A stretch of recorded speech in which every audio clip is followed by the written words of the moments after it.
Good morning, Black Power. Today is the anniversary of the assassinations of Chairman Fred Hampton Sr.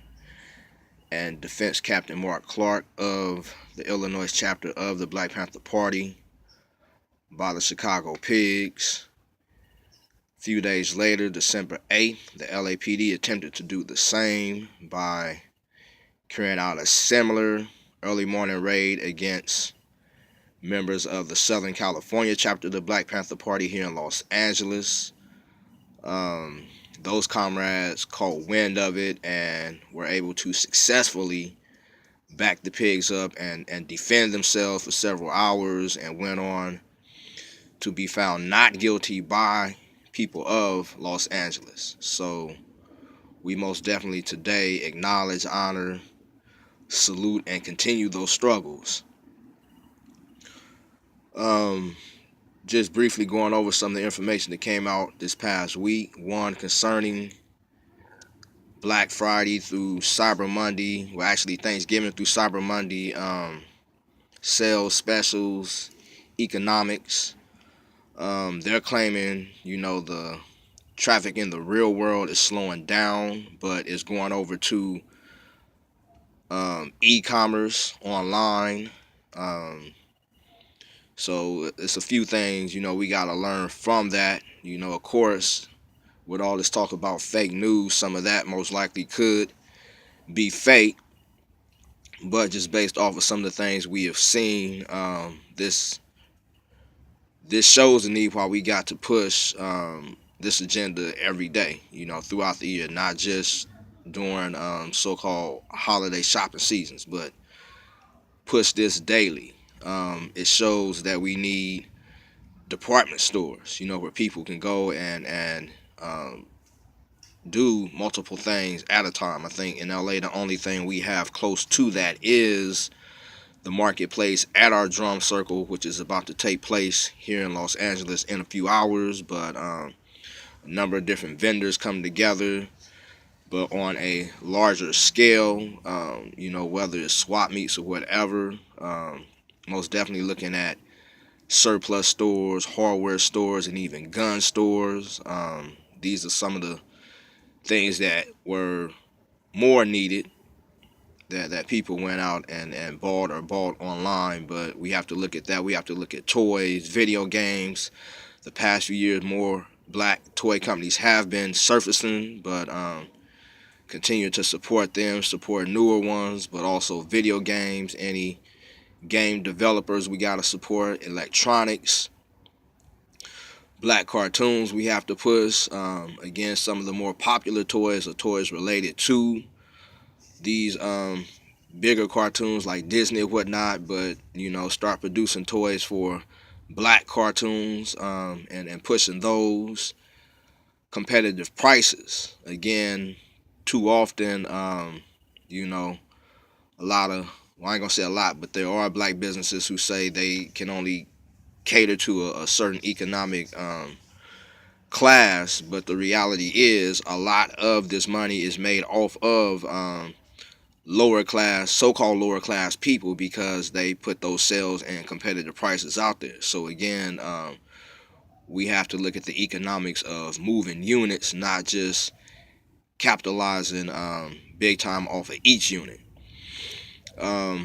Some of the days still coming in this shopping madness is the Friday and Saturday before Christmas and the Monday after. That's when a lot of people again will be rushing to trick off a lot of money. So tapping into that,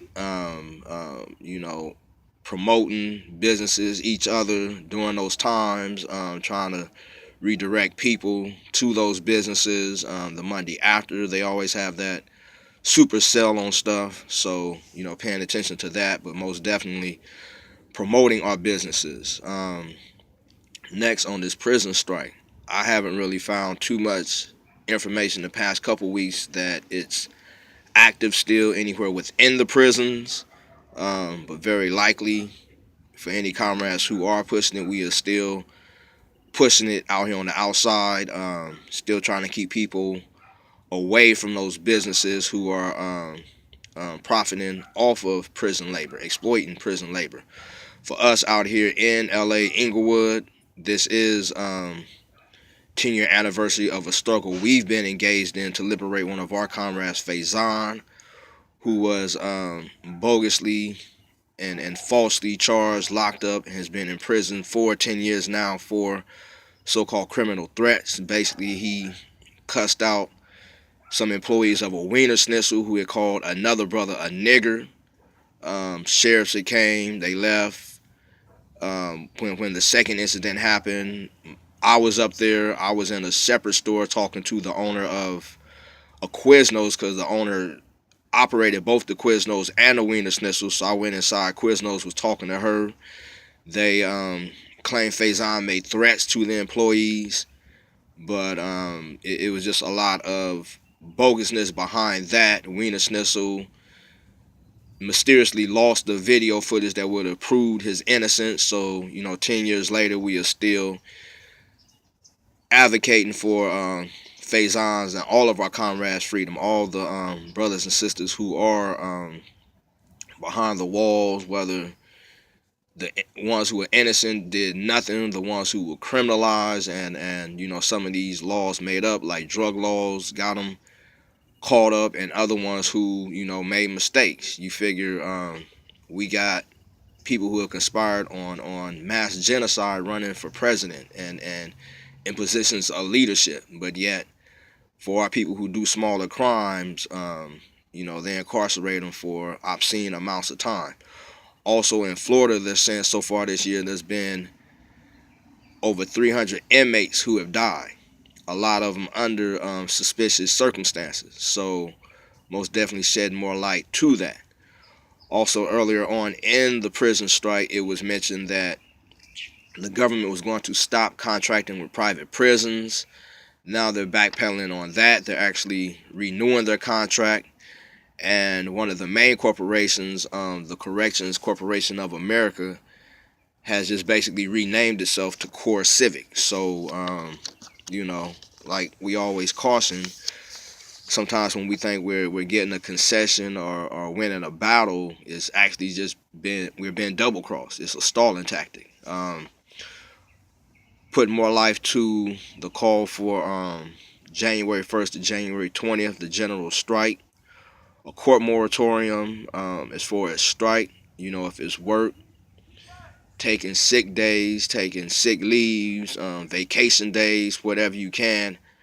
During that time, I know a lot of people for these so-called holidays use vacation time. But if you have any left, January 1st through the 20th, you got any sick days, sick leave, most definitely consider supporting that. A lot of people are making an effort on January 20th for one day, but again, if you expand this effort, we've seen in other countries where strikes and moratoriums of longer amounts of time have actually forced major concessions. So that's what we want. This is beyond just making a statement, which quite often doing something on one day in mass numbers does, but extending it is what we really need. With this fake news, it's been more talk of censorship. So most definitely look for more repression on these social networks that they operate. They also are continuing a campaign to discredit people who are sharing information other than the corporate narrative they choose to put out. So again, it's showing how powerful this these social media platforms are. We got to continue to expand them, but as we've been saying, expand more into our own. Ultimately, a lot of our own sites are hosted by white nationalist hosting companies, but still is taking the steps to advance this. Last week, our site was hacked earlier in the week. Our tech fortunately was able to identify what some of the things that have happened and correct them.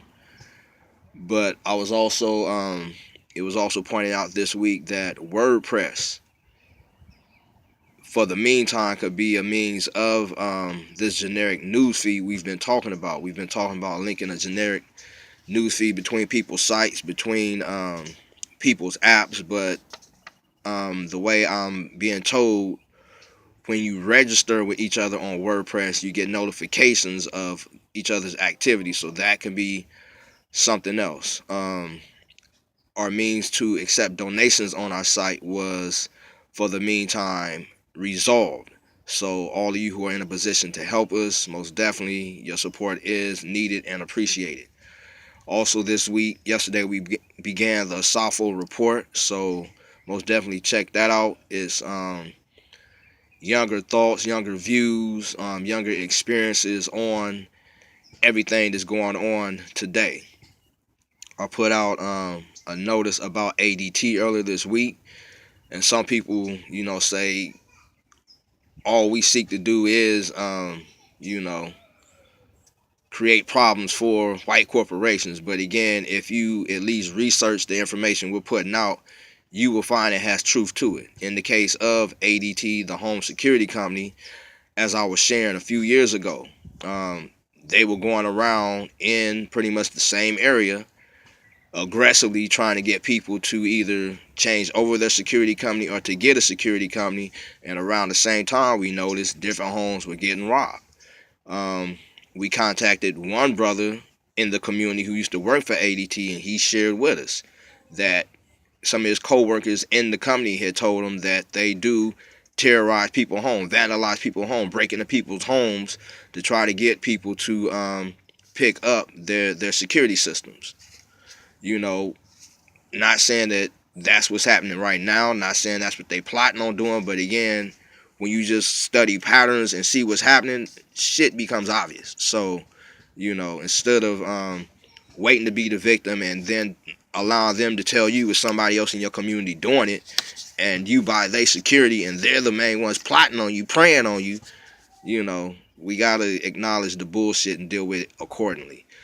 As far as our Break Bread program, we are getting back out in the park today. Want to salute brother comrade Kevin for going out there last week with some more troops and holding it down. But we are asking people, if you got tarps, generators, blankets, anything, again, to deal with the weather, the changing weather right now, please bring it out and we can give it to them, or you can give it to them right there. Also, not this Tuesday, but the following Tuesday, we are looking to begin a breakfast program every Tuesday also. So any of you who have your Tuesday mornings free, please contact us and see if you can support us on that. And just lastly, Friday, it was being said in the case of Walter Scott, who was killed by that pig back east. Now one of the jurors doesn't believe the pig was guilty. We all saw the video where the brother's running away and this psychopath puts 5 bullets in him and then tries to plant a weapon on him. So, but again, it's consistent with everything we've seen over the past 4 years, 4 decades, 4 centuries. So, at some point we have to get for real that this is a continued campaign of genocide, ethnic cleansing that has been carried out against us. Our only way to address it, deal with it, is to support each other, to prepare ourselves, and to stop trying to not acknowledge it. That keeps the power in their hands. That thought of them being invincible is what empowers them. But once we overstand, we as a people united can overcome that power, that's when we start advancing in that area. So, salute to everybody still out there doing it. I see a lot of y'all starting to get out there in the community and help each other. Most definitely, that is what it's about. But no, these predators get very aggressive, very vicious, and prepare yourselves for that. All power to the people.